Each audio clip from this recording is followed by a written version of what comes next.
you, and I hope you've been enjoying the healthcare track sessions so far. We have the Reverend Dr. Conrad Fischer with us today. He's going to share with us the secrets and tips for a successful match 2020. I'm sure all of you are excited about that. So I'll start by introductions. So moderating this session is going to be Dr. Hassan Kadan. Dr. Kadan was born and raised in Aleppo, Syria. He graduated from the Faculty of Medicine, University of Aleppo in 2012. He completed his internship year at Aleppo University Hospital. During the Syrian crisis, Dr. Kadan served in a local NGO, providing primary healthcare services to the displaced people of Aleppo. After he moved to the US, Dr. Kadan attended Brandeis University for a Master in International Health Policy and Management with a concentration in health system strengthening. Later, he joined SCAD Research Group in the Division of Cardiology at Mass General Hospital, Harvard Medical School. He is an author of many scientific journals and publications in cardiology, global health, and health policy. Currently, Dr. Kadan works as a first-year resident at the Internal Medicine Department at Boston University Medical Center. And he will be having a conversation with Dr. Conrad Fischer. Dr. Fischer is a professor of medicine at Toru College of Medicine in New York City. He is a program director in internal medicine and vice chair of medicine at Brookdale Hospital in Brooklyn. He has 25 years of experience testing USMLE Step 1, 2, and 3, as well as the internal medicine boards. Dr. Fischer is an author of the best-selling textbooks Step 2 and 3 of USMLE, Master the Board. In 2018, he produced a play, Lost and Guided, in New York, and an original play based on interviews and real-life story of Syrian refugees. He has just produced a short dramatic film, Aleppo, which I recommend you all watch it after this session. He has just produced this film, which sheds the light on the realities of medical workers struggling to support those wounded in the ongoing violence in Syria. I'm really excited to welcome Dr. Fischer to the stage, as well as Dr. Hassan. Please give them a round of applause.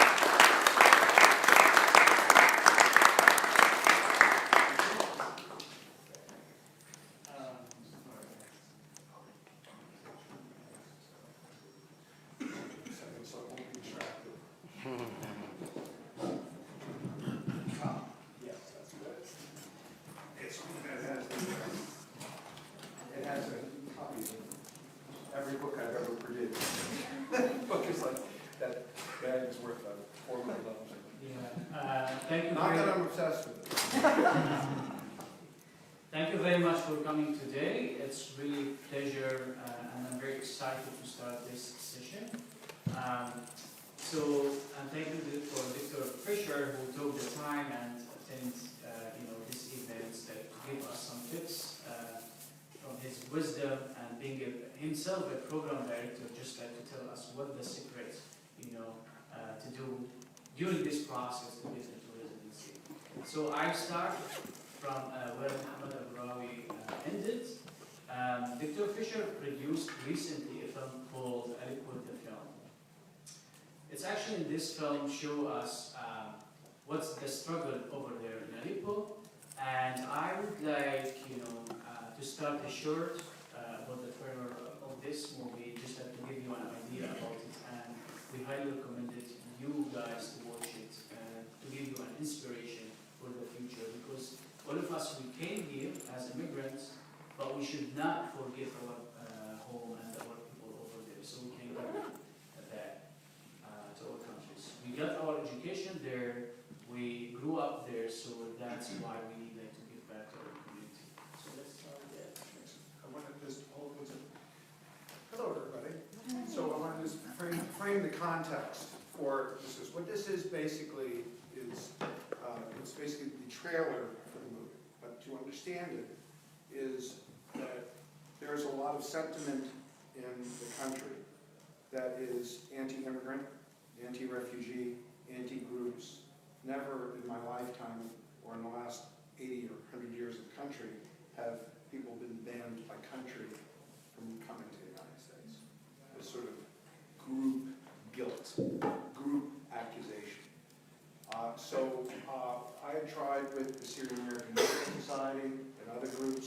tried to do advocacy that politically failed.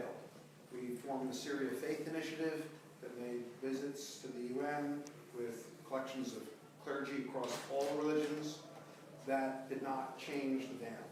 And so about 2 years ago, I sought to change the way Americans would think about refugees, and in this case, refugees from Syria, because I think it is immoral to accuse an entire group of people of saying you are somehow all our enemy.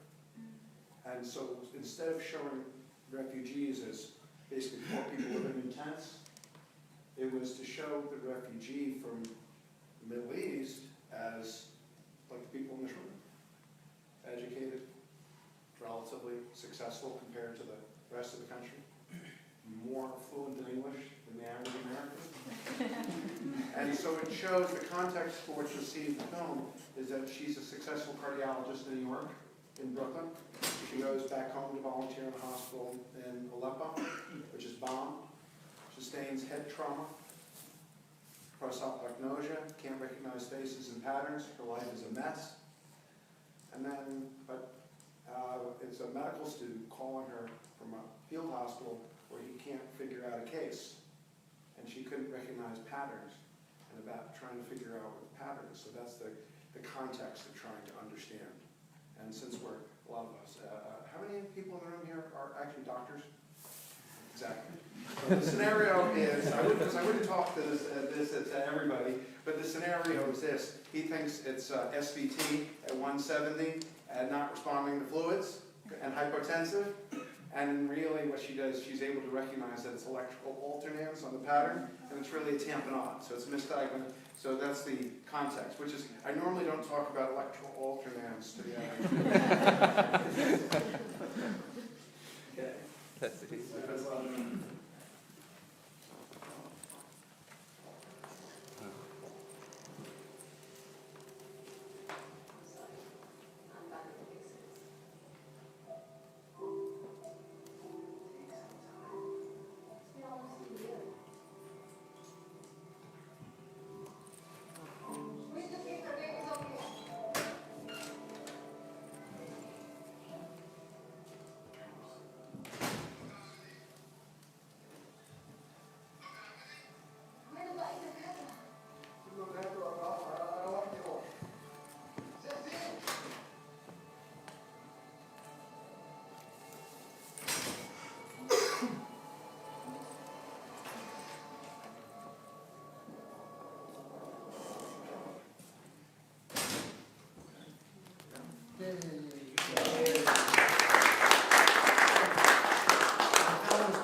So we had an international premiere in Bermuda 2 weeks ago, Minneapolis, California.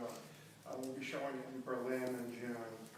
And then one of the reasons for you all to become successful affluent doctors in America is so that when I make my next film, whether it be Egyptians or Palestinians, I will be hitting you each up for $50,000 investment in the movies. So you get to hang around with movie stars and important people, and also save the world, because that's America. You're supposed to be able to save the world and make money.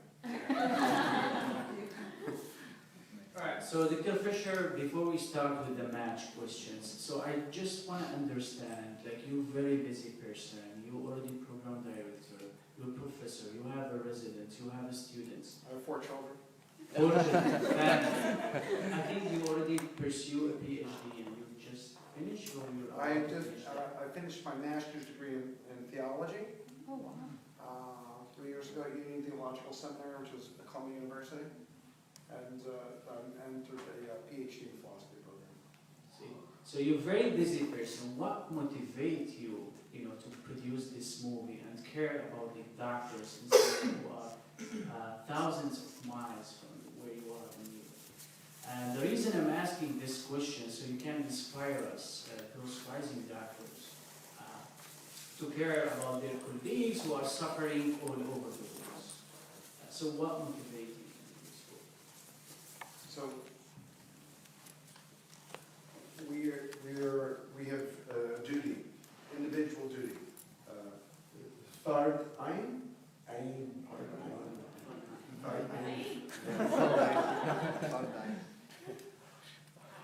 To be of service to this world.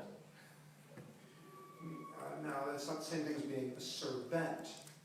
A servant. We're here to be of service, but we're nobody's servant.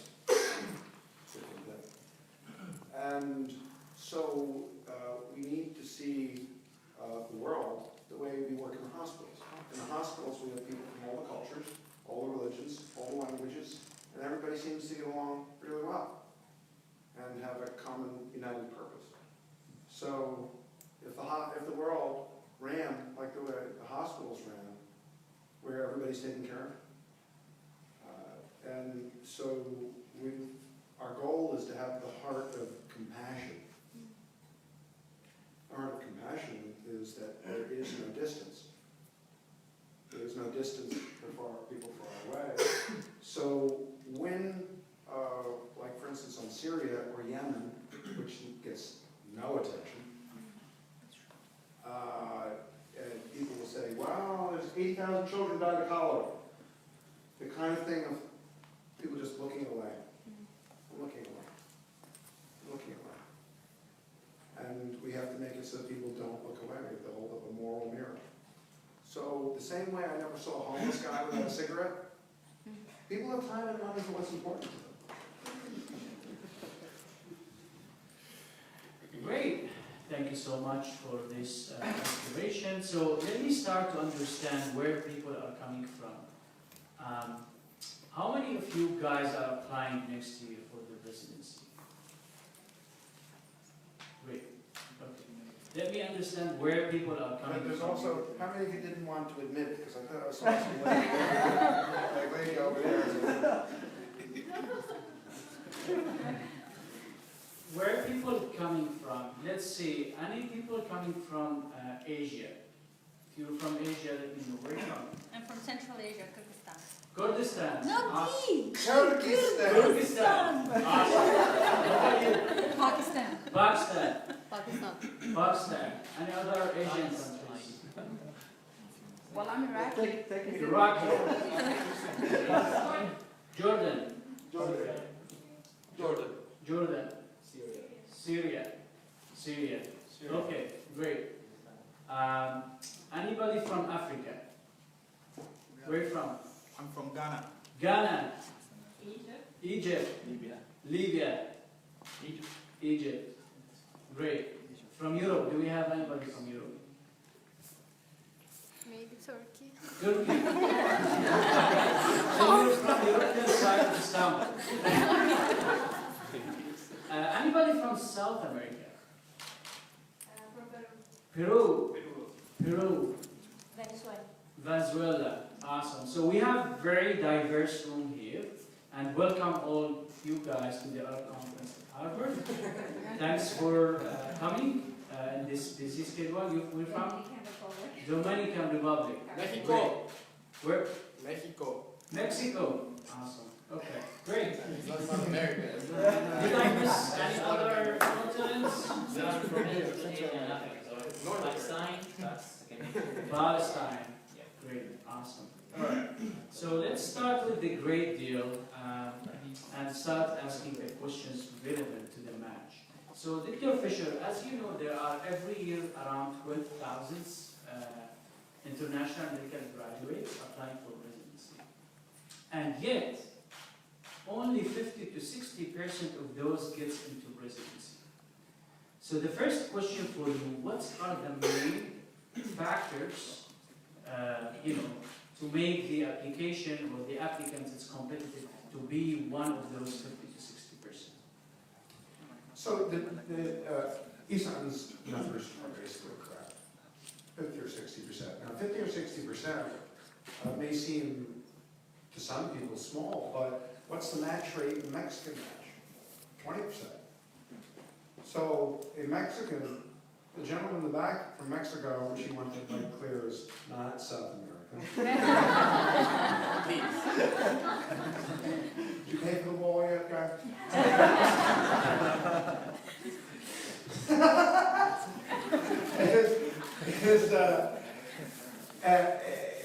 He has a greater chance of matching in America than he does in his own country because there's not as many spots. There are, in Brooklyn, where I'm from, part of New York, there are more spots in residency in Brooklyn than in the entire country of Canada. Brooklyn's like its own country, right? So now that number also includes people who failed USMLE 3, 4, 5 times. It includes people who graduated 5 and 10 years ago.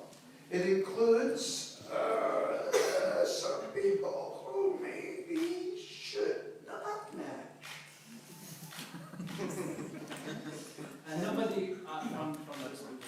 Not only from these, but it includes people who, that's a number that's, it doesn't break it down and say, well, what's the match rate for people who have a 240 on USMLE? Oh, that's more like 90%.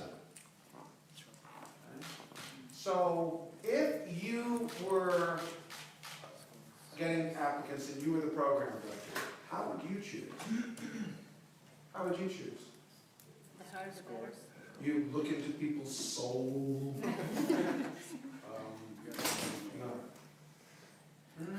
Yes, Eros now includes smell. Or we just look at pictures. But then again, it does come with a picture, and you'd be surprised at how many people send really terrible pictures. No, there was a person I was asked to look at, and the guy sent a picture across that was like this.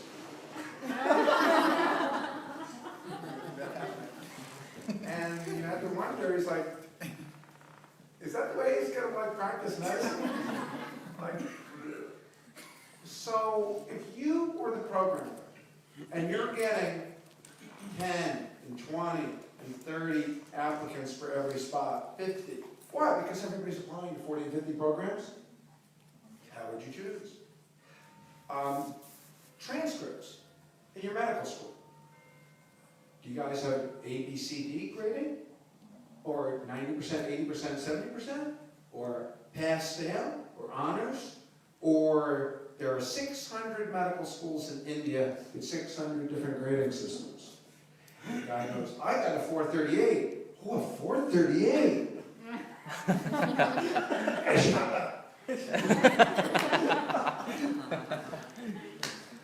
does that mean? What does that mean? It's like going someplace and saying, we're going to pay you a lot. We're going to pay you a lot. We're going to pay you about $300,000 a year. $300,000. Really? What? Yeah, Japanese yen. So it's like currency exchange. Oh yeah, we're going to pay you in pounds. Definitely. We're going to pay you 150,000 pounds a month. Egyptian pounds. So measuring people is really hard. How would you measure? I just told you the transcripts are all different. No two schools have the same grading system. Second, if I was to come up to Boston and say which is Tufts a better medical school than Boston University, how would I know? Letters of recommendation, they all sound positive. I never read a letter of recommendation that said, Amir's an idiot. Amir's an idiot.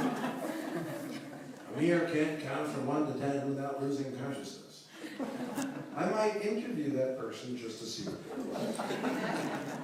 Wow, you really are that stupid. So letters sound the same. Or personal statements. Should we judge based on personal statements?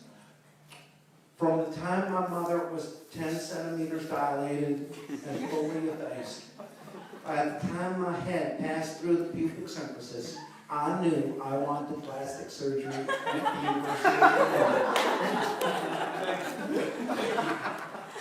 The first thing I did once I came out and after my APCAR score is I applied for prelim surgery. So the personal statements, it's not a writing contest. You can write about whatever you want, as the transcripts are uneven, so we're looking at each of these. So it ends up being, what you get reduced to is schools, scores, and visas. Schools, scores, and visas. Schools, US grad, not US grad. And then you think that you are at a disadvantage because you're not US graduates. You know what the US graduates, why don't you like being in Boston? You know, don't you talk to some of the people, how many actually of you work in Boston? And not, so you're working in these, and you see, like, you're in the town that's got Harvard. You know? And now you're at Boston University. You're like, oh shit, I'm not Harvard. I'm a second guy. What's the other medical schools here? This is Boston University, Tufts, Harvard, UMass. UMass. You're like, oh man, I'm at the state school. Oh, I'm a second-class citizen. Oh, I'm not going to get the fellowship I want. Everybody sees themselves at a disadvantage. Me. I sell more USMLE, and then #1 for 10 years for USMLE books, but I still go like this. I'm on Amazon. Oh, good. I'm still ahead of first aid that block. Okay. But I still look. The same way good-looking movie stars, you know what they do? They worry about being not good-looking anymore. So, and then we'll go to whatever the questions are, because I wanted to address these pieces, which is say, how would you judge? You can't judge by transcript.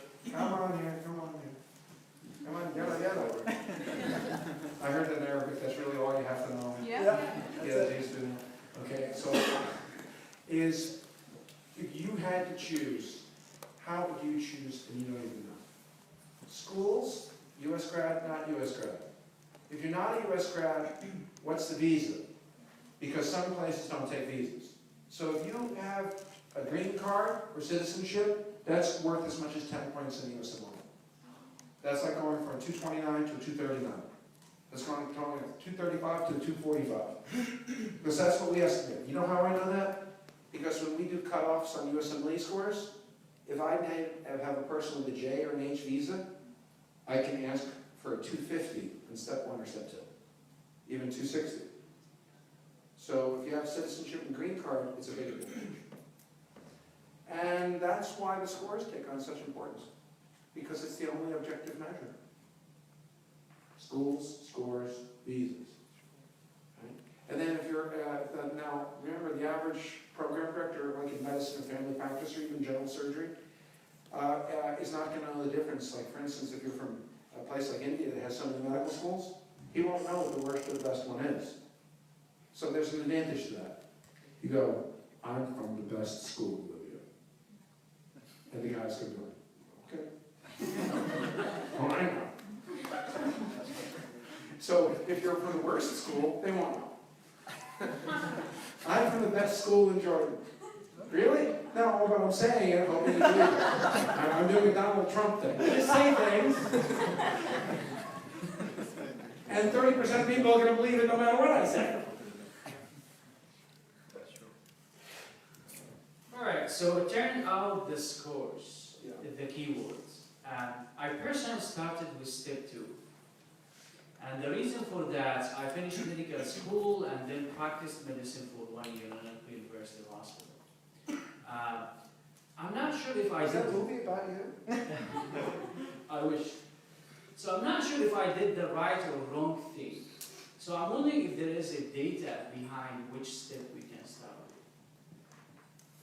Start with the one that's easiest for you. Start with the one you feel most comfortable with. Because if you get a good score on one of them, it shows that you can achieve something, and so you've got to show your worth. So start where you're comfortable, which for most people is step 2. You can't take step 3 till you've got step 1 and 2 done. CS is just pass-fail. So if you pass, it doesn't distinguish anything. The guy who passes by 1 point is the same as the person in the 90th percentile. So start with the one you're most comfortable with. Now, because it's just like, dressing nicely for people who don't know you. They can't look into your soul. You know, at the film festivals, I'm not known. It's not like here where I come in, geez, if I knew I was going to get this much love and affection, I would never leave. You know, I was saying when I came in, this is better than seeing my own family. My older children, you know, the older sons would be like, yeah, I'm busy. Don't you have a book to write? yeah, I got it. All right. Yeah, Dad's behind me. Right? So the thing is that but when I go down to the film festival, I don't wear a lot of suits. But the great thing about my hospital, my co-authors, I have an enormous number of people that wanted to take me shopping. And they go like this. They don't know who you are. You need to show to people who don't know you by appearance that you're a powerful guy who makes movies. So that they want to give you $1 million like that. But that's what it's like for you in residency. You're asking them to invest in you, the position. And you can't get it just by showing up in a nice suit. So the sharp appearance is your scores. Okay? Which country in the world has the highest rate of cosmetic surgery? Brazil. Huh? Brazil. I thought it was Iran. I thought it was I thought it was Iran because, ready? In South Korea, where you can show anything you want all the time and too much, but if you only have a very small garden to show, you cultivate that garden very nicely, like a bonsai tree. Right? And so that's what it is. It's like, well, that's the part you can show, so cultivate it. Oh, we can, thank you. Okay. So that is why the appearance of your scores matter so much. All right, so that leads me to the next question, actually. Let's imagine one of the applicants has low score in 1 or 2 of the exams, like in step 1 or step 2. And I stuck with this exam. I can't repeat it. It's not something like GRE or MCAT. I can't take it again. It's stuck in my resume. Everybody see it. I can't hide it. You can hide previous husbands. Oh, you cannot hide your Previous relationship. But not the scores. So Right. how can I overcome those scores?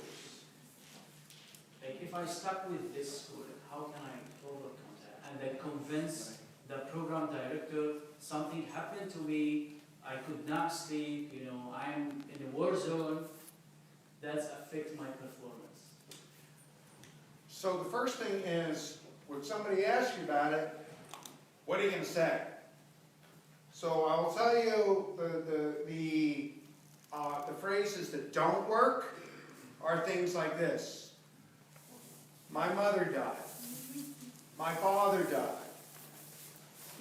My dog died. I had a personal tragedy. Now, the war, I think, is a little bit more, people will sort of say, yes, that really is circumstances beyond your control. Like, for instance, when I did a Step 2 class last year in Manhattan, and a woman came in, missed the first day of class.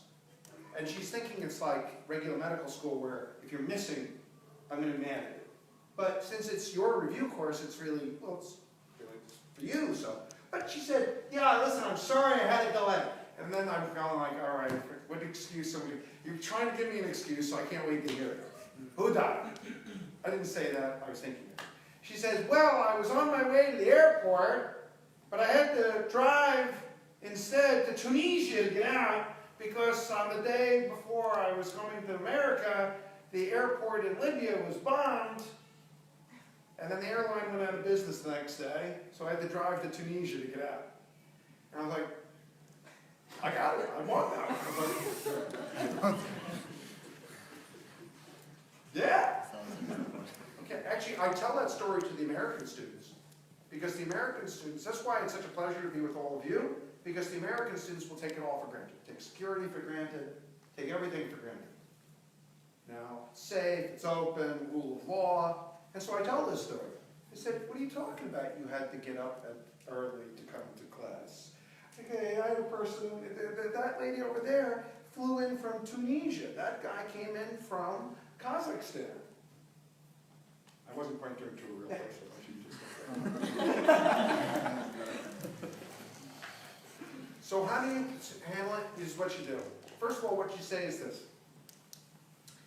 You're disappointed in my grade? I'm more disappointed than you are. You don't think it's good enough? I think it's terrible.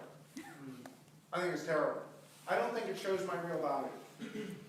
I think that it certainly doesn't show how much I care or how much I'm committed, and I'm more disappointed than you are. But I will tell you, if you give me a chance, if you make this investment of this position in me, I will not let you down. That's the way to say it. And not to say something that looks like excuse making, even if it's a legitimate excuse. So what you do, then you have two other options though. That's what you say when you get in front of someone. You basically have two other options though on the practical end. You can take step 3, but I'm going to tell you overall, if you didn't do good on step 1 and 2, step 3, the chances that it's going to bump up, not good. Huh? It is unlikely. The other thing is that the average step 3 score is lower than the average step 2 score. The average for step 2 is 238, but the average for step 3 is 221. And why is that? Because step 3, except for some internationals, is not used to distinguish who gets chosen for residency, particularly for the US grads. So the US grads just show up for step 3 because as long as they pass, it doesn't matter. They're already in residency. The other thing to do is to credentialize yourself with a meaningful degree. So a number of you are in master's programs or research positions that are legitimate degree granting and research positions, and that will definitely help.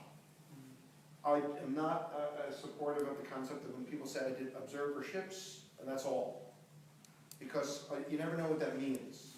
You did an observership. What does it mean? Hi. Oh, look. Attention passengers. Oh, the pilot is sick and there's no one to fly the plane. And I go, I can do it because I've observed pilots for 30 years.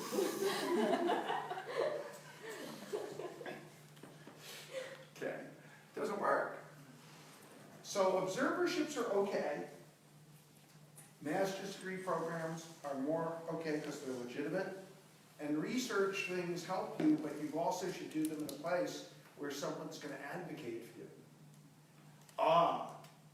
What'd you do? I'm thinking of doing an orthopedic research place where they're going to use me like a slave for 2 years and then I get nothing. Very important. Very, very important. Very important. That's actually going to lead me to the next question. Before doing that, guys, if you feel you have any question, it's a conversation here. It's not an interview. We're all going to open up the stage afterward. We're going to do that definitely, but I would really encourage you, if you have any experience, to share it with us. We're all learning from each other and ask questions.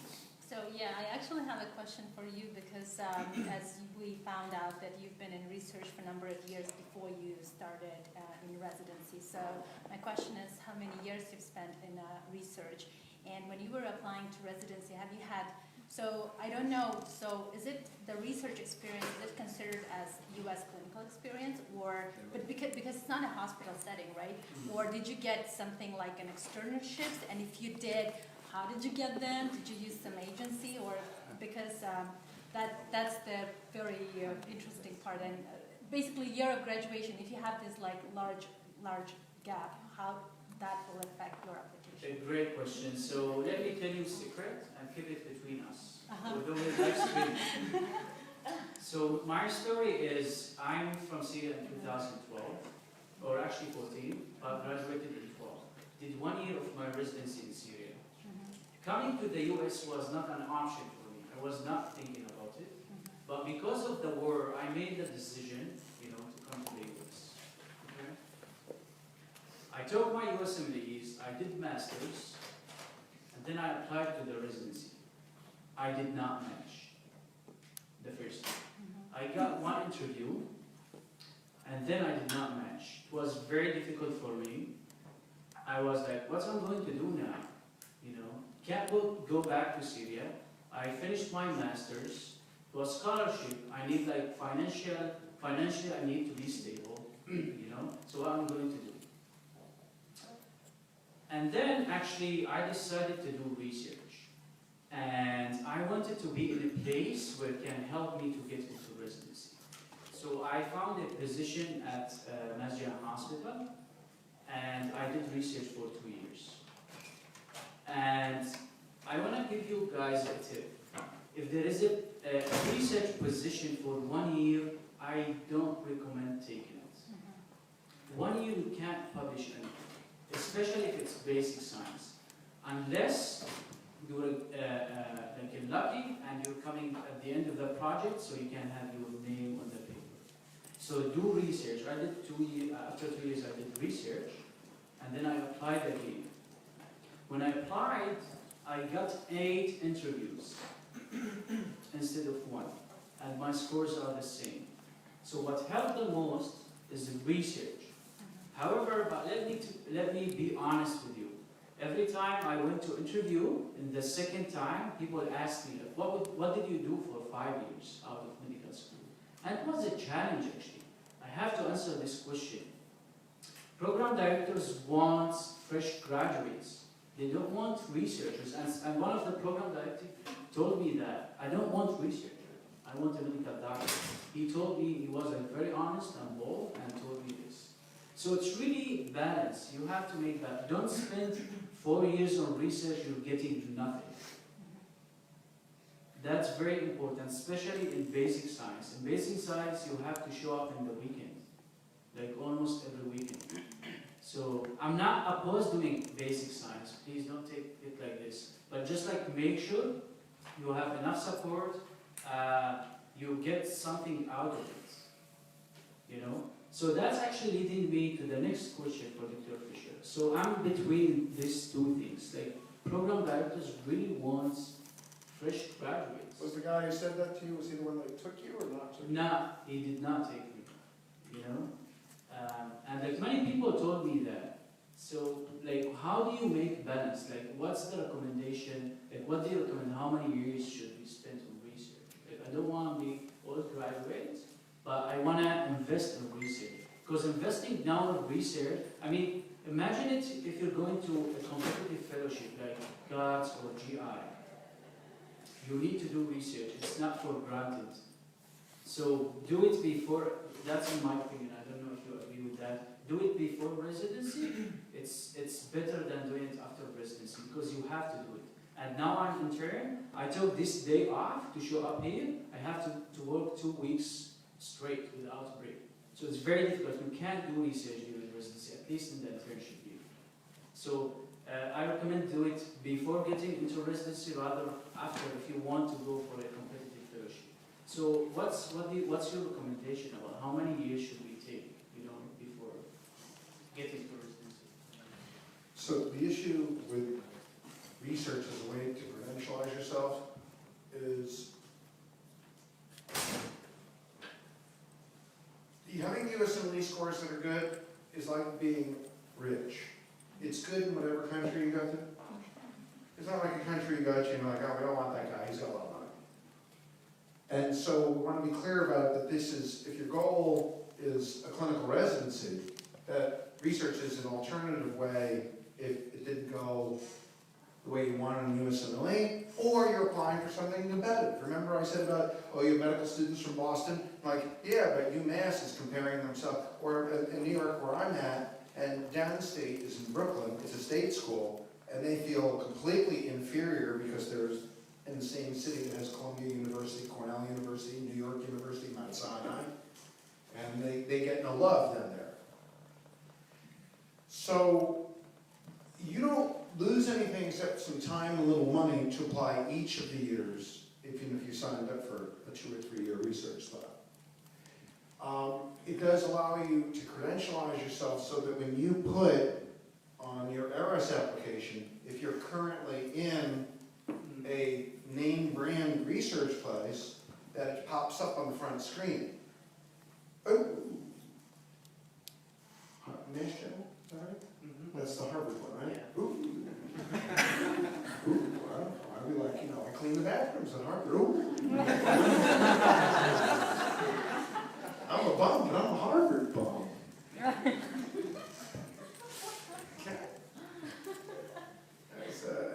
As opposed to, the king of Bhutan. I'm the king of a country. What's Bhutan? Where is it? That's even less known than, Kyrgyzstan. All right. So if there's a way in which it allows you to credentialize yourself with that name when it pops up, we had a guy I interviewed for internship because we had a dropout. We had a guy who he lied and he stayed in the match because my program stayed. I'm actually outside the match, and this guy took a contract. He lied. He stayed in the match. And I don't care that much because we don't hold people. It's kind of like you want to marry your ex-boyfriend, okay?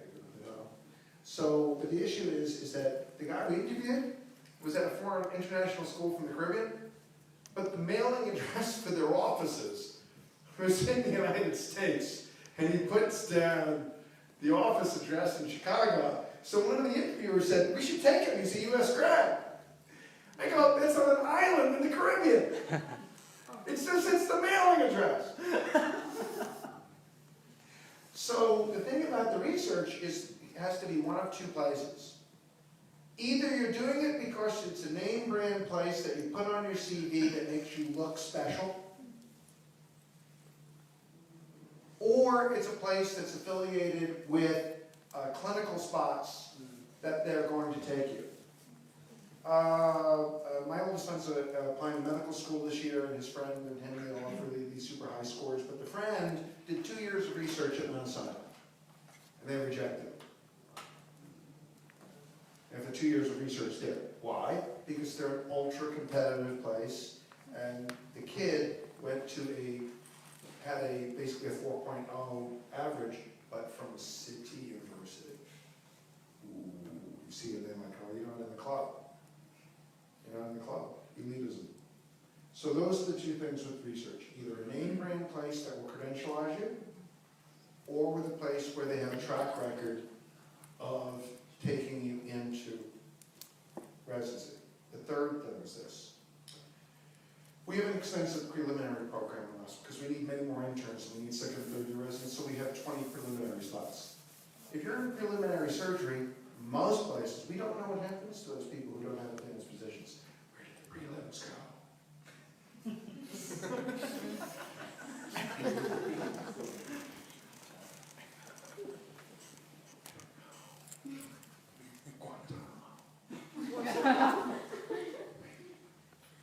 But you see, our prelims always get advanced positions. Why? Because people coming to us know that the very energetic Dr. Fischer, if I'm going to put $100,000 of my money into a short film on Buffalo, and I've never been there, and I'm not in that group, what am I going to do for the people who are actually in front of me? So they know that I'm going to make phone calls and advocate for them and sell them, and even the person I think is worst, I'm going to be like, yeah, Brian, solid. That's my word. Solid. He's solid. Nobody's ever said to me, "You mean as opposed to a gas or anything?" So that's the third part. If you're doing research, is there a way to be able to say, "Sir, I understand, ma'am, I understand that there's no guarantees. I understand that, and I'm extremely grateful that you're taking your time to talk to me about the possibility of this position. And I understand that there are no guarantees. Do you feel comfortable advocating and supporting me in getting an internship later? Provided you find my behavior, my performance acceptable. And if it's like a lot of tough people, I know they go, "That's not my problem, you're on your own." You know, I was in one of those fellowships. My own advanced fellowship was at Memorial Sloan Kettering Cancer Center. That was the last training I did. I did 2 years in infectious disease at a cancer center. And the guy who's the faculty, they're like, you're on your own, Conrad. Everybody here is on their own. We hate each other, too. We don't even say hello to each other. Matter of fact, at Rockefeller University, we actually, they poisoned the water cooler for the other research labs. They wouldn't be competitive. They put fluoride in the water to sicken them. And they're like, they don't advocate for anybody. So that is a huge feature in what you're doing. 1, a name brand to put on it. Number 2, a gateway into clinical positions. Number 3, and hard to tell, I'm so grateful to discuss this opportunity. Provided you find my performance acceptable and up to your standards, will you feel comfortable advocating for me and supporting me later? In other words, are you going to pick up the phone and help me? Great. Yeah. Sure. My question is, what is the okay, So stay louder. Yeah. Got it. what is the line between being confident that you did a master's degree and you are doing like a 1 or 2 year of research? No, he just said, don't do 1 year. Okay. And then you apply for a high-ranking program or very competitive program. Like, what is the line between being confident or maybe you are overconfident and you don't fit this program? Yeah, like, yes, I have that question too.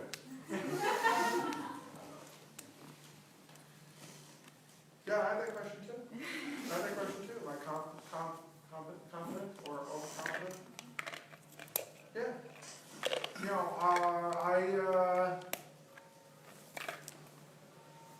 if you counted up all the total number of books that have been printed, I have, over the years, I don't know, 300,000 or 400,000 books in print. I mean, physical copies. When I entered the application for the PhD program in philosophy, they went out of their way to say, your writing means nothing. It counts for nothing. You're going to have to unlearn. And seriously, and just that tone of voice too. So I got the same question. What's confident and overconfident? I don't know.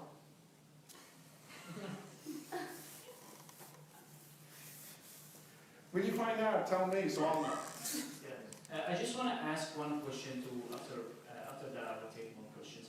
Anybody in graduate program like master's or PhD? Well, I have, I finished PhD, I already have that. That's good. I don't know, I don't think it's good because now that's putting me further from my year of education. Let's see. I mean, that's the question I have in my mind. So, Dr. Fischer, if somebody has 2 options, do research for 2 years or get masters, like MPH or That's a hard one. I would get the master's because it's a concrete degree that you can sort of measure. It's reproducible. I think it's more certain because people can relate to it.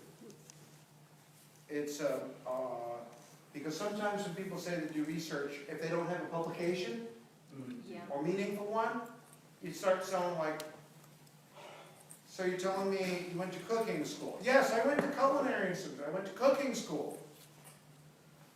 Well, really what you did was you ate in restaurants.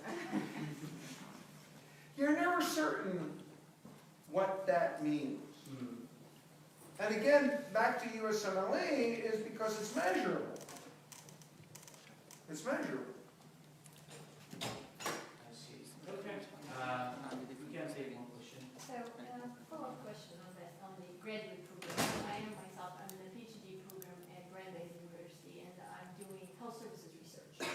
So it's not clinical research, and I wonder, what are the characteristics for the people who should advocate for you? Because I'm certain that my people would advocate for me, but they are professors, they are academics, they are not medical doctors. I don't think it matters. So does it matter who's advocating for you? No. What matters is that they're enthusiastic about you. DeBakey. Where's it? DeBakey? The artificial heart, right? Huh? Yeah, DeBakey, artificial heart. I had a guy who was in his lab so he can get a DeBakey first artificial heart or something. Letter. Was LVAD? LVAD, left ventricular assist device, right. But the letter basically said, he was here. So I like to think it's like this. It's kind of like the way I look. I know what I look like. You know, on my best day, I'm a solid B. But I make up for it with enthusiasm. You know? And so so what matters is that is the person going to enthusiastically, are they going to enthusiastically support you? And I don't think it matters what their position is. You know, it's like love in their relationship. You see those people in Hollywood, each one's more good looking than the next, and then Angelina Jolie kicks Brad Pitt out of the house. Get out! Kicks Brad Pitt out? And then you see those other people, and each one's more ugly than the next, and they're like, I love you, yeah, I love you more.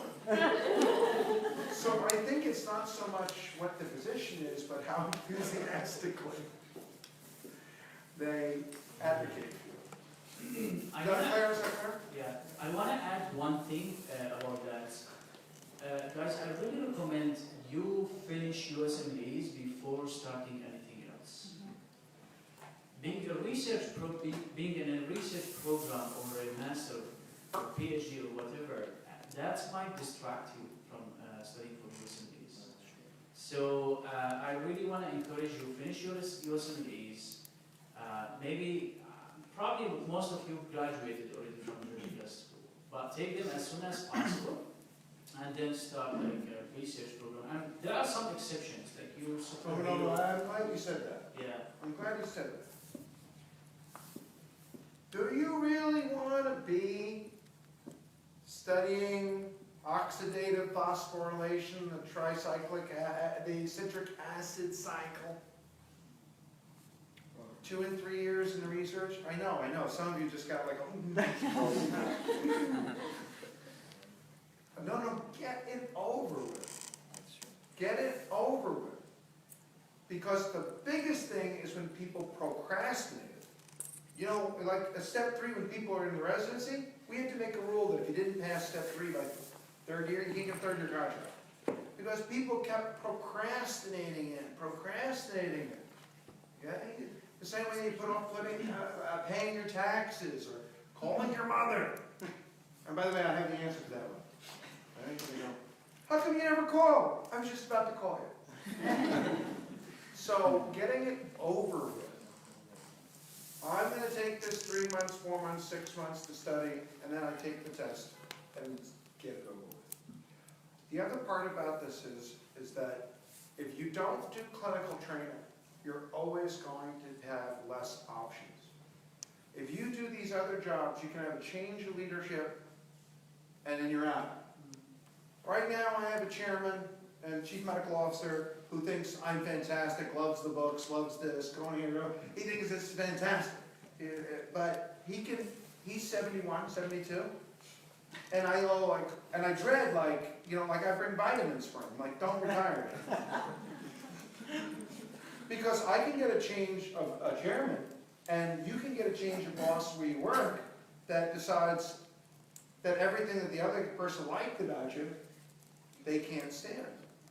And for some of you, you're one tweet away from being banned. Yeah, so you got to get it over with while we have the narcissistic personality disorder there. So anyway, so get it over with. Yeah, and that's actually what I recommend from what I've observed from other colleagues. If you're planning to apply to residency this year, try to get rid from step 3 before starting your internship here. Particularly if you need an H visa. If you need also, yeah, if you need H1B visa, and just like it's very hard to study for it in the 1st and 2nd year. So something to keep it in mind. We have a question in the back. Yeah, I have 2 questions. So one's related to research. How different or how more meaningful is your research from having publications as first author rather than not the first author? Like, does it really matter? First author's better. Yeah. I mean, but is it significant? Like, what's it better, having more like a bunch of publications where you're not a first author, or just having that one where it's yours? So you're saying, like, is it better to have 3 publications being one of the pack, or 1 publication as first author? Yeah. Okay. The second question. So can I add something to this question? I was speaking with a faculty for pulmonary critical care department in University of Louisville. His point about like publication as a first author, he thinks like that this means you are on the top of it. The rest is good still, but the first author they like it, or like they appreciate it because you are on the top of everything. They look at kind of you, not you did everything, but you are in See, control. first author's better. Yeah, you're in control. Take ownership of the project. Exactly. Right, it shows that you're a responsible person and that you're, yeah. Just to follow up again, you said taking the sorting out exams first, so you did that yourself, right? You took 2-3 years to pass all the steps, and then. Well, honestly, I did not do that. Okay. So I was doing masters and I did my OSMDs at the same time. But Wow, he did that's very well in the impressive. masters. I was his TA. That's true. Thank you. Sorry, I have a couple of questions. One question is reaching out to program directors or program coordinators and like saying that you're interested in a program. Does that matter at all? Does that change I things? can't delete them fast enough. The second question is having. Oh, did you hear him? Said, what about this reaching out and writing to program directors? During the season, this is something that started happening about 3 or 4 years ago. Everybody thinks they have to write, and I understand it. Yeah. I understand it. People are anxious, and I don't feel good about deleting it. I'm going to get to the process during the match It's not season. you, it's me. I'm just going the pre-match season. And yes, I have a question about self-assessment tests. Do you feel there is any particular database or exam sets that correlates very well to how much you're going to get on the actual exam, so that people should never take this ESMLEs unless they have it? So that's a very good question. And also I want to say this like this, is that because of my flights and stuff like this, I do actually have some time after this year. So if like for some reason we don't get to you know, plus everybody's been really very nice to me, so, you know, and since we'll get you, okay? So the thing about the self-assessment test is mixed. One, it does help. But the problem with the self-assessment test, somebody says, Eros opens September 15th. One mistake. I'm going to take my test in April. Why? You don't need it till September. Do you put a glass of milk out in your house now that you're going to drink tomorrow morning? Wait until the end. Study until the end. So that you get the maximum time. And then you go, okay, I'm taking my test on August 1st. And then the week before you do a self-assessment exam, and it shows it's low. And it really is extremely anxiety provoking. So I would say that to use self-assessment tests, but if you have to have a goal, and it's just like that. If I said, I'm going to give you a study plan where you're going to study a week of surgery, a week of psych, a week of peds, a week of OB, 2 weeks of internal medicine. Oh no, I have 6 months. I got more time than that. Okay, 2 weeks of psych, 2 weeks of peds, 2 weeks of OB, 2 weeks of surgery, and a month, 2 months of medicine. But you're going to take the test on this day. Don't do the self-assessment before it, because it'll just blow your confidence. What if it's very predictive? Like what if you do it and Do you know not- you're going to have Yes, some now, score? ready? Is it worth delaying the test? Yes, I need to. So this is always the issue with these types of discussions. What should I do? Don't take the self-assessment test just before your test. No, but what if it's a really good self-assessment? Okay? Hi. Oh, my goodness. Oh, yes, God, I love you so much. I'm so looking forward to our marriage. Hi, next week we're getting married. By the way, you really do love me, right? You really do? Don't ask! The week before.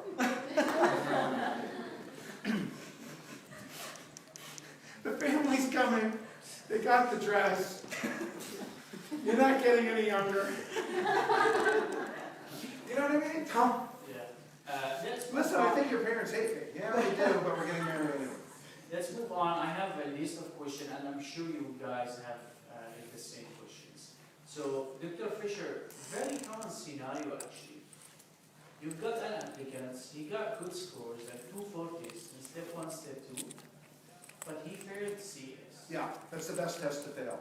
You can overcome it. It hurts you, but it's not as bad as a step 1 or 2 fail.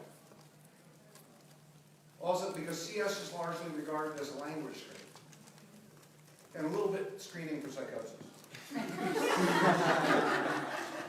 I'm sorry you're in pain. How long have you had chest pain like this? So there is a way to overcome this. Yes. Because some programs actually, they put it as a filter, we don't accept applicants. Some programs do. Also, so you understand is that the answers to what I'm giving you things, so far, none of them have been my personal idiosyncrasies or what we at our program look for, because we have people in the room that'll be applying in ped, surgery, psycho, medicine, everything, and it has to be stuff that's good across all the specialties, and so, like next week is the program directors meeting. All the program directors in internal medicine will be in Philadelphia. And so it's the kind of thing from being in the rooms for 20 years as a program director in various places, hearing what do people value. So these are the things that I think would be true at 90% of places. All right. So let's move on to the preparation for the match. Did you hear what I said about the assessment exams? The assessment exams damage people's confidence if you take it just before the exam, if it doesn't go the way you want. It kills your confidence. Don't do it. I say these things as a joke. You know, part of the reason that it comes across funny is because really it's very anxiety provoking. I want to add something to that actually, from my personal experience. When I took my step 2, I did the self-assessment and gave me like very, very high number. And I said, I'm ready to go to the exam. In the real exam, I get lower than that number. So it's not accurate. I did that for step 3. I wish I knew you, or if we had this conversation with you, I would not take the assessment. For step 3, actually, it gave me lower number. And I had no time. I said to myself, I'm gonna go for this exam, whatever happens. And I took it, and like was a huge gap and we passed. So it's not accurate from 2 experiences actually. But how then you decide that you are ready to take? I thought that is the tool to. I mean, it gives you indication. It's just like internal feeling. No, there's no ready. You set a date. And then you take And you it. do it. There's no Okay. ready. Preparation. There's no ready. Okay, there's no ready. I got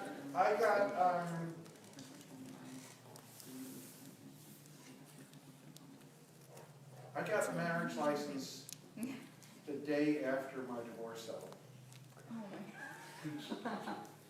How did I know I was ready? You know why? Because she's very competent, and she goes, she had been divorced, and she says, I'm 35, I expect to be engaged within 6 months, I'm not doing A, B, and C, I'm not moving on, I will do that. You have 6 months. 6 months happened to be Valentine's Day, and I showed up with that engagement ring on the day.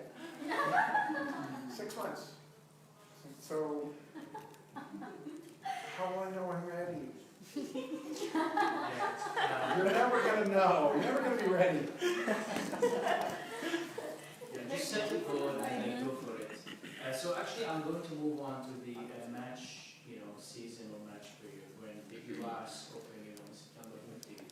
So before September 15, I was preparing for my personal statement. My personal statement took 1 month, like the whole month preparation from me. So I wrote it the first time, shared it with a friend, gave me feedback, did the changes, another feedback, did the changes. So I wasn't Mass General. I asked the residents over there, she's like PG1, 2, or 3. What do you think about this personal statement? She got back to me, she did like a lot of changes. I finished from the residents after like back and forth several times. I shared it with my mentor. She gave me very important feedback.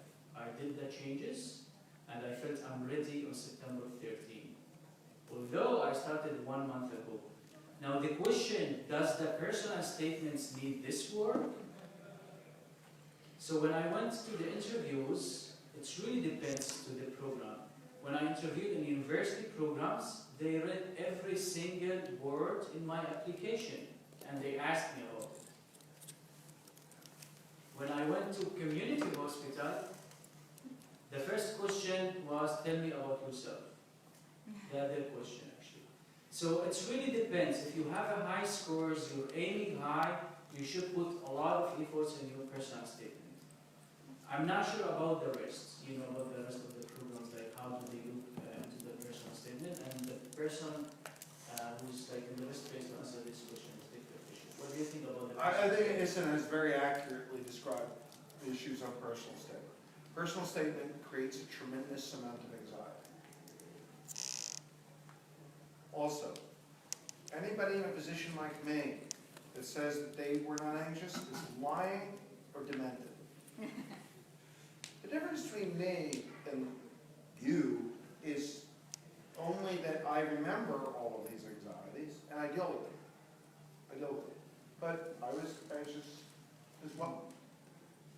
And also what Isan said, that some people will read them, and other people, if you wrote something brilliant, you should point it out, because they may not even read it. And it depends on my mood. What matters most is that the language is correct. Okay?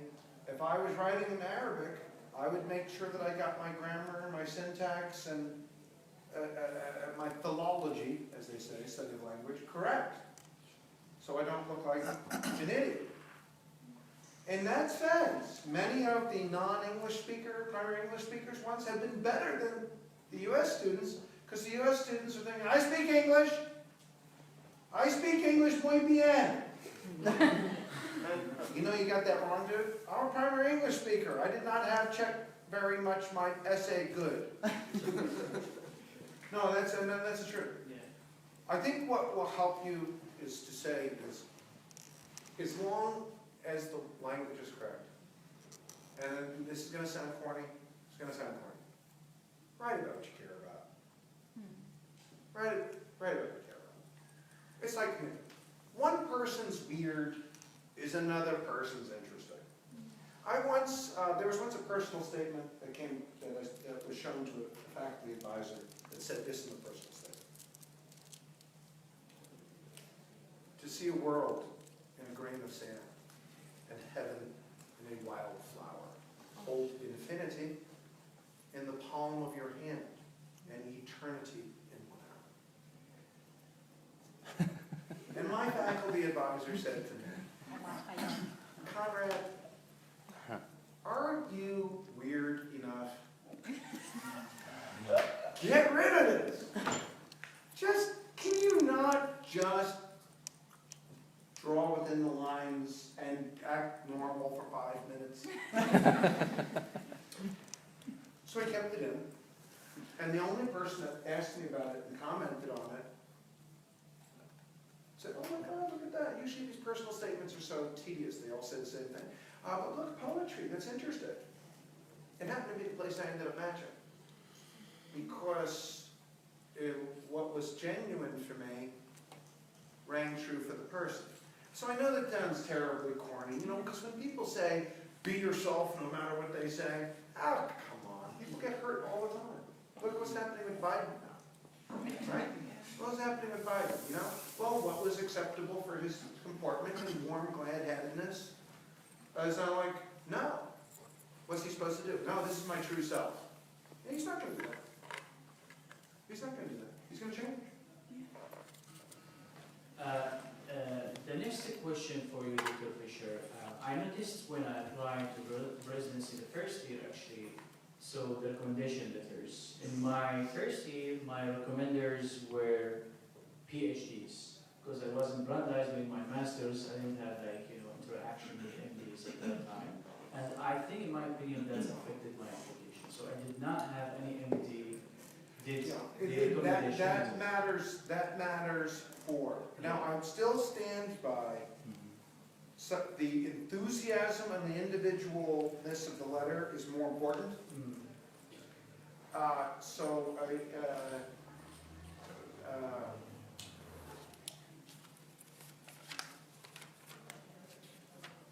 Ahmed is a very nice and intelligent young man.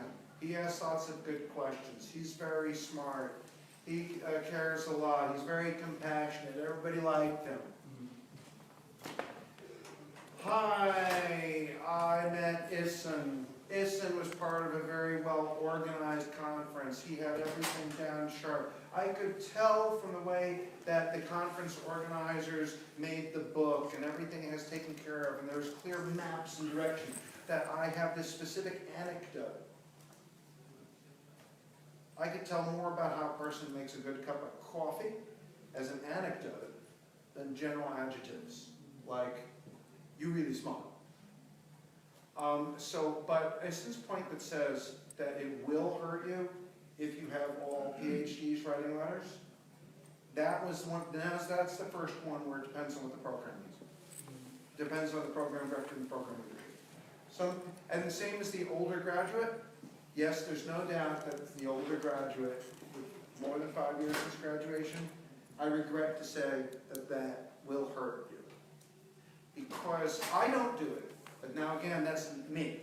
Because I was with the Chinese. I can fill the whole program with the Chinese Medical Association in New York at one meeting.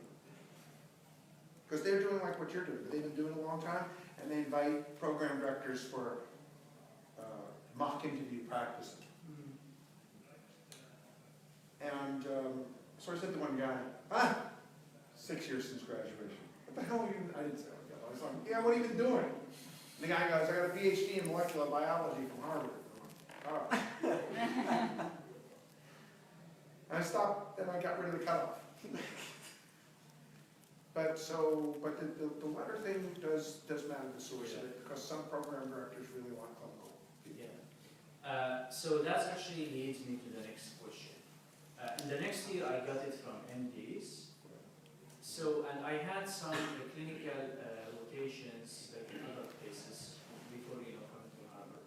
So the question for you, do you like to see an applicant has a recommendation letter from professor at Harvard who's saying those words, he's nice, he's kind, he shows up in time?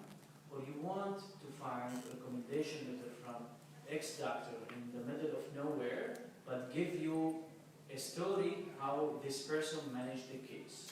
I think so the person matters or the word matters? I think the individual anecdote is more important. At a medical student, and I do sort of things to test you. So there was an issue with too many Foley catheters, urinary catheters, which kill people, they kill people. And so somebody in the hospital wasn't doing their job, and they weren't getting the common catheters, so-called Texas catheters, why they have the Texas. And so I said to the medical student on the team, why don't you go research out what the best catheter is to buy, and I'll pass that information to the vice president for facilities. The guy instantly jumped into it. He researched it out over a couple days, got several price quotations, and we ended up going with purchasing that catheter, and it had nothing to do with his job description, and in fact was not his responsibility at all. And that's why he will make a fantastic resident. Because he is a person that is professional. Professional means that he handled that problem even though it had nothing to do with his actual job description. That's what we wanted.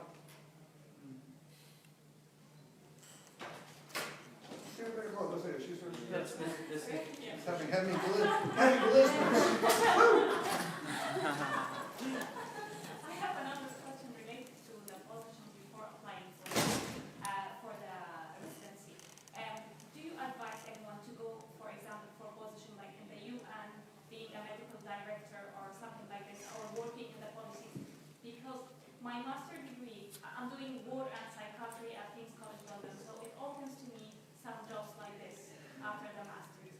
But I'm not sure if this... Yeah, those sort of public policy jobs will help, but the issue is that if they are going along with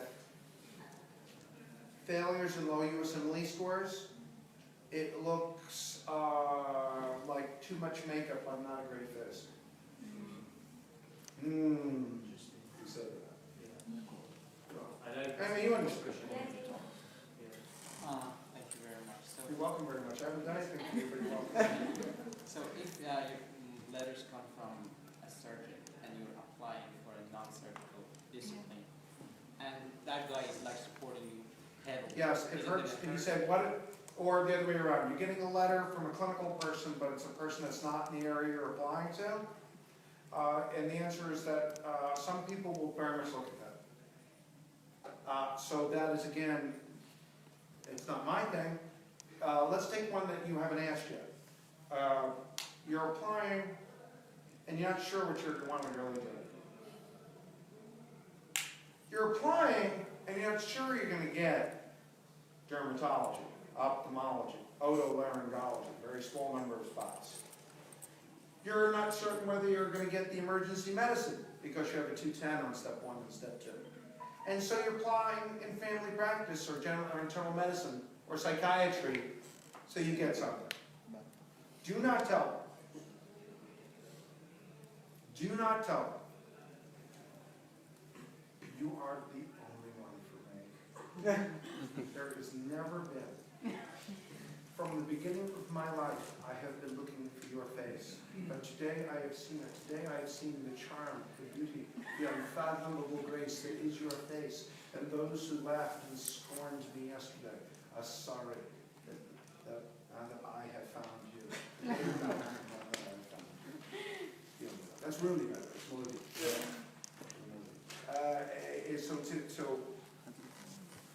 or this, plan B. Plan B. By the way, I went out with your sister last week.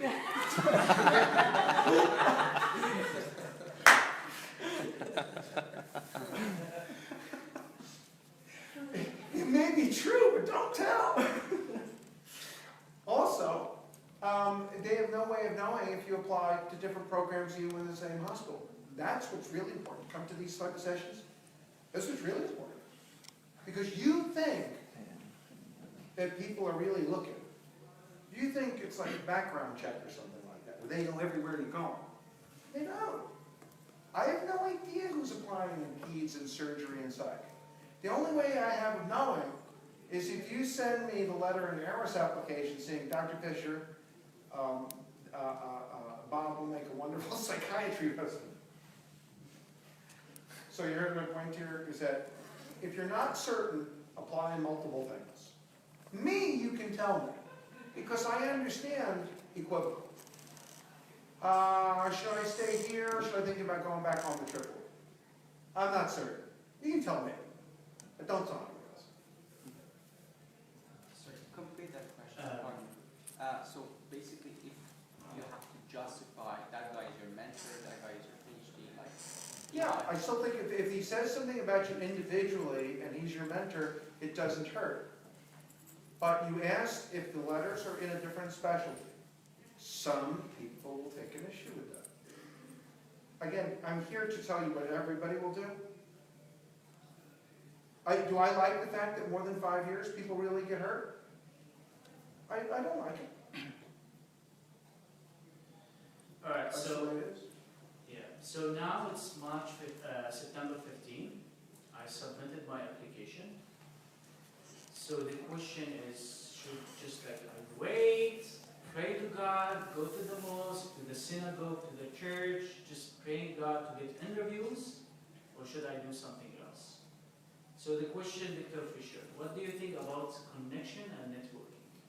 Is it overrated, or it's something people should do?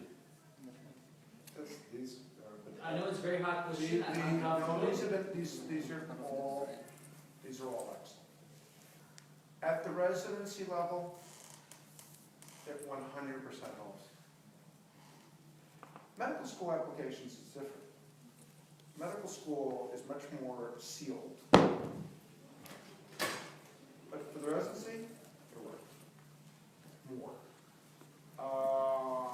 I started taking a bunch of Syrians because my friends in SAM says, said, I'm Hamoon is a wonderful human being. Quite his accent, he's just so convincing. Whatever he says is like, what have you done for Syria? No, I was in the room where Nikki Haley, and he had like 40 seconds with it, and we're there visiting Nikki Haley, and it's like, what have you done for Syria? And you want she's going to say, get the hell out of my office. And she goes, I'm doing the best I can. I wish you could do more. You know? And so I think that it helps.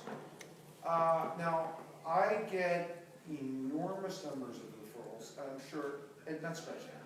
Every residency director does. Enormous numbers of referrals. But it does pay off. By the way, how'd you get my email address? You got my email address because one of Jihad, the person, okay. No, we made jokes. We used to make jokes. I said, Jihad, okay. Somebody used to say this and say, we're get the person, right? We were on the person. No, but we did that because Jihad is great. We're going to have you in the residency.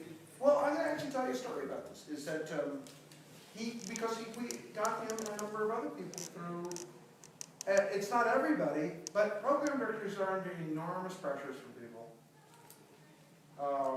We have because I'm in New York and in Brooklyn, 38%, 25% of people in Manhattan were born outside the United States. 30% in Queens, but 38% of people in Brooklyn were born outside the United States.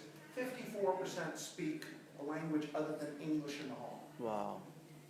The religious and cultural other is the norm. But unlike other places, everybody assimilates. You could be a New Yorker before you get off the plane. Get out of my way, I'm here to make money. You can live in Japan your whole life, no one's going to think you're Japanese. But you come to New York and you're like, yeah. Our chairman of our board of trustees is a Ukrainian, Bulgarian billionaire. And I go, why are you doing this? He goes, because I am Brooklyn guy. And so we get a lot of people who get down at, so the different groups will send tons of people. And so, to be honest, I had one guy here, it's like, there was a guy who showed up at the SAMS meeting in Boston 3 years ago. He was Nigerian. But he showed up at the Syrian American Medical Society. He sat down at the table where I was waiting to get on the talk. He was very friendly, artistic, has a cute British accent. But he also had 241 on step 1 and step 2. And he ended up in the program. Because he combined being so personally charming with good scores and a lot of hustle. At the same meeting was another guy who was a farm geek from, he was half Egyptian and half Syrian. And he showed up and said, I want to publish a pharmacology question bank with you. Here's this, and he's now my co-author in pharmacology. Yeah. Call me Ed. Ed, please. Ed. So it really helps. All right. The next question, actually, before we wrap up, and I get some question from you. So, very common scenario: a person has good scores, 240s, 250s, gets 10 interviews, and this person did not match. Yeah. What is the reason? Why a person gets 10 interviews and he doesn't match? Yeah. So this happened actually for someone who's we were affiliated with, who, as a member of you, it was a person who had modest scores, 220, 225, but went up a lot. Went from a 207 to a 225. So she got 5 interviews, but like some of you took a teaching position and publication at the medical school. And so she got 5 interviews and didn't match, and she was devastated. Devastated. So how can this happen? 2 things. Number one, several of her interviews were by connections. So she was below the standards for the programs. Number 2 are that when she got interviewed, when you are making the match list, you you have 10 positions, you have to rank 100 people. You have to rank 10 to 1. They interview 10 times more people in their positions because that's how it goes in the match list. And because the program director hopes not to get more than halfway to 2/3 down his match list, because it's embarrassing for the program director if they go unmatched, unless it's like on purpose. But most people goes like this. Oh my goodness, oh Conrad, you're, you're 500 years old and still single, huh? Good match, huh? And so it's a little bit like that. It becomes like embarrassing. So what ends up happening is that her scores probably put her down here. The second thing, so that's what it could be, is that the problem is, that's why part of the reason I stay out of the match. I stay out of the match because I'm in a very bad neighborhood in Brooklyn. It is one of the highest, the top 3 gunshot wounds. The murder rate is actually higher than Iraq. Wow. It's higher than, it's way higher murder rate than the West Bank. And so that's why the joke is when I said to the guys, I said, well, at the bottom line, which is safer, here or down in Brooklyn? Oh, back home for me, it's safer, for sure. And so consequently, we stay outside the match because people don't want to gamble that they're going to be the person that's the cushion on the bottom. The other thing that can be is that you're a terrible person on interview. Me. This is selection bias. How many of you have either seen a video or read a book of mine? Correct. But in selection bias, the people that don't like me stylistically are not here. So that means that I could go on interviews and a chairman or chief medical officer can say, well, it's too loud, too this, none of that, be quieter. No, I'm aware, but I'm self-aware. I'm self-aware of what my style is. So that's one of the reasons people can go unmatched. You may not know how you're coming across. Guys, for the sake of time, we run out of time, but we started late, so I want to take 3 questions. Go ahead. Just a question. While the directors are kind of all meeting up writing the rank list, do they take into consideration whether the applicant is going to rank them high because they don't want to go down into the rank list? And so having like connections or some ties in the city or something like that will keep them in that program. Does that matter? Yeah, we'll go through as well. I'll give a single sentence answers these so we can hit to everybody. And the answer is everybody tells everybody else they're going to rank them high. And unless you're matched, the whole thing, we're going to rank you high, honey? Yeah, Habibti. I'm ranking you high. Yeah, but I don't have an engagement rank. Next. So talking about the green card visa issue, you're coming from outside the States. What if you're a U.S. graduate but you don't have a green card or a passport? So does that also downgrade? There are some places that just don't do visas because they don't want the paperwork hassle.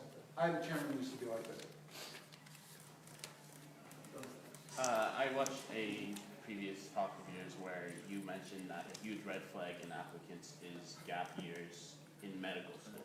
Yeah, gap years in medical school usually imply that you got thrown out. Exactly, but in the MENA region, a lot of these conflict regions, a lot of years can last. 1 year of medical school can take 2 Then you or 3 years. prophylactically address it. You put it on the top line in your personal statement, you say it on interview. So you just address it like that. Right up front. I have a gap year. I just want you to understand I have a gap year because, you're from Syria, because my medical school is bombed. Question please. Many people are getting high scores, like 250s and 40s, but they are not being called for interviews, especially in internal medicine. There's an inflation of scores. Yeah. So how to avoid being filtered? Yeah, you gotta go apply to places. High scores, they're not getting called for interviews. You gotta apply in sometimes in specialties that may not be your #1 choice and in locations that are difficult.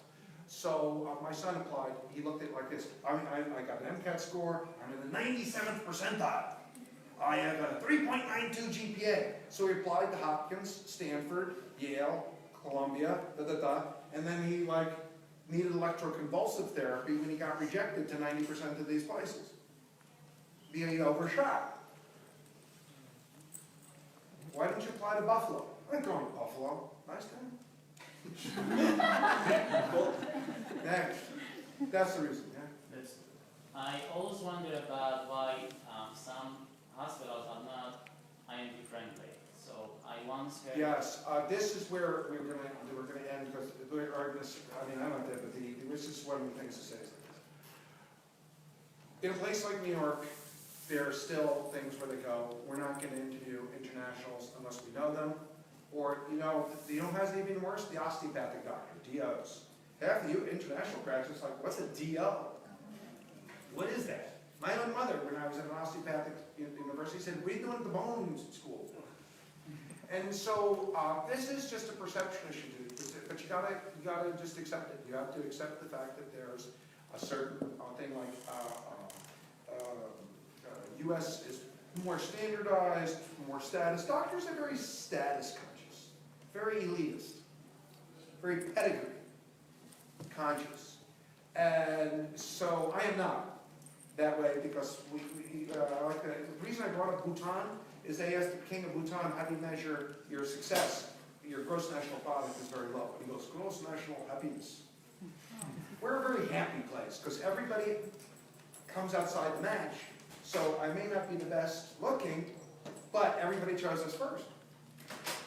So that's why we stay IMG. And so you're just going to have to accept the fact that there's and also, if you look at yesterday's New York Times, they talked about how they found enormous numbers of fraudulent healthcare workers in Pakistan in yesterday's Times with semi-fake degrees.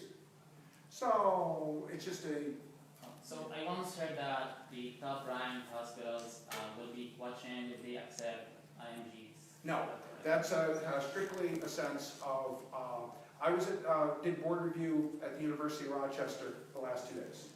The University of Rochester, an American university in New York, has 0 U.S. grads in their internal medicine residency. He goes, any U.S. grad that comes to us, there's something wrong with them. Americans with disabilities. But that is not the case. Here's the other movement, that programs are paid differently based on how many use are international graduates. It is categorically false. Ready? Overall, the USMLE score, the in-service score, and the board pass rate for internationals is higher than for U.S. grads. And the most difficult to get in medical school in the world is in India, All India College of Medical Science. Yes? Let's go for it. I wanted to ask really quickly, you guys have mentioned research and master's degrees, and what, given that research only makes sense if you're kind of the lead name or if you're actually publishing, what master's degrees are appealing for? Masters in public health, masters in science and something like statistics, masters in hospital administration, MHA. So like an MBA with a mix. An MBA is like, yeah. I think you need to have a passion why you do this masters. There should be a story behind why did you choose this. And if you really bring your story and convince the people, they will see it. That's my opinion. I just have a comment, it's like 1-2 minutes, it's like a different experience. So I'm basically from Egypt. I graduated in 2014 and then I applied for the match in 2017. I got 7 interviews, 1 from university, but I didn't match.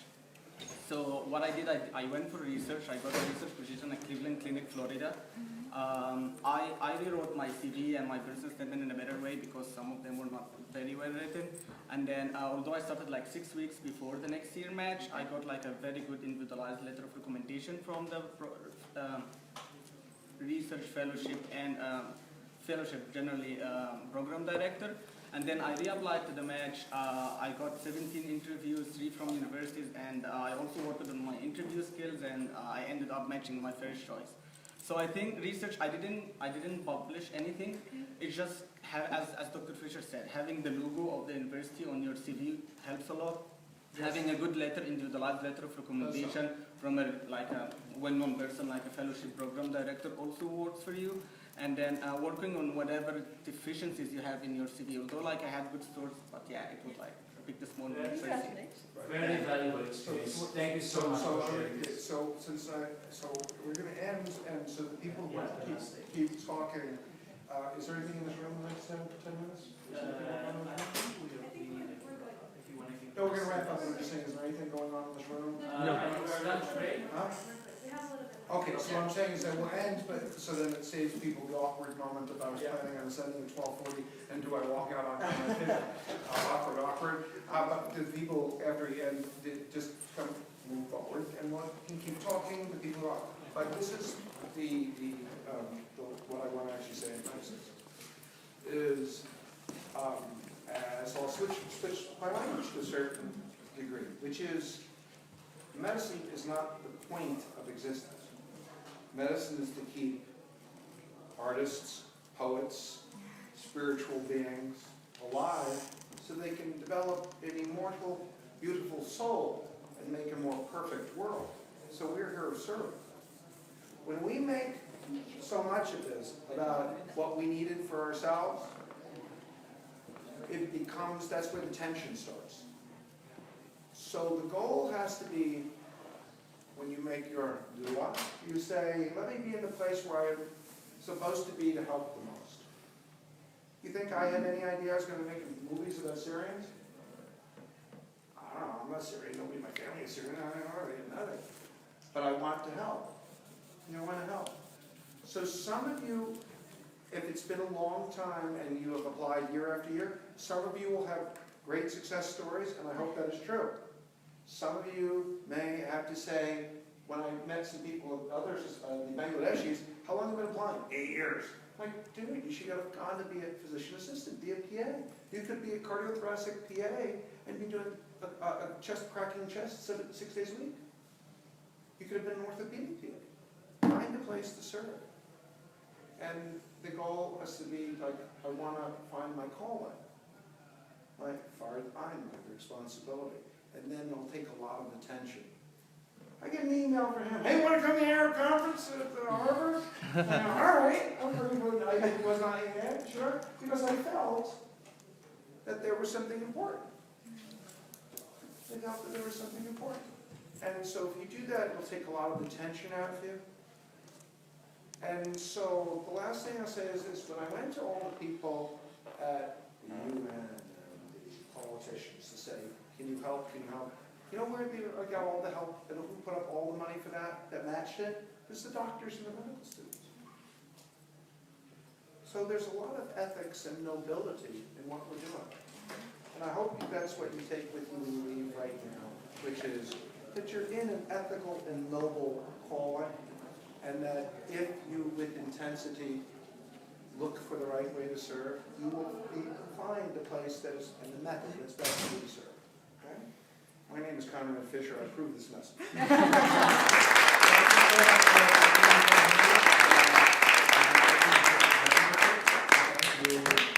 You want to add something else? No, what I was saying is that for the people, some people leaving, for the rest just come sit down.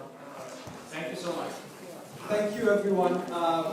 If you don't mind, we want to take a group picture with Dr. Conrad. Do you want a group picture with you? Yep. Gather. I'm just going to reach out to our photographer. Okay. You can have a row of seats in the front. Oh, yes, they want.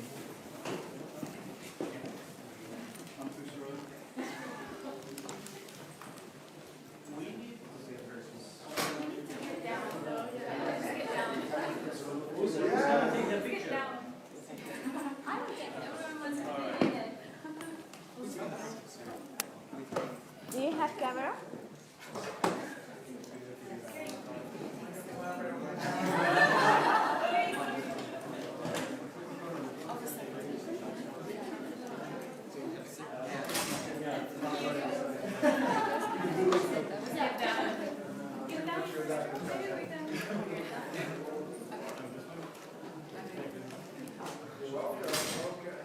So 1, 2, 3.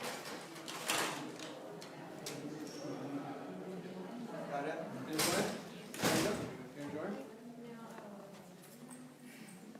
Just. You can stop that. It's recording. Just like. Okay, bye guys. Do you want to turn it off?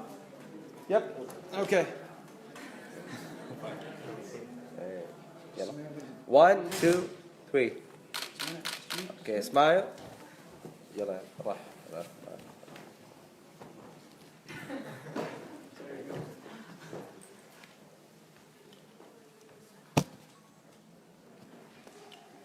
Okay, now 1, 2, 3. Okay. Those of you who would say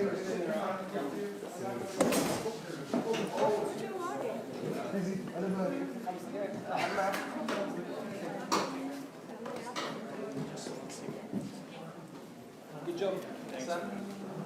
Where's the streaming?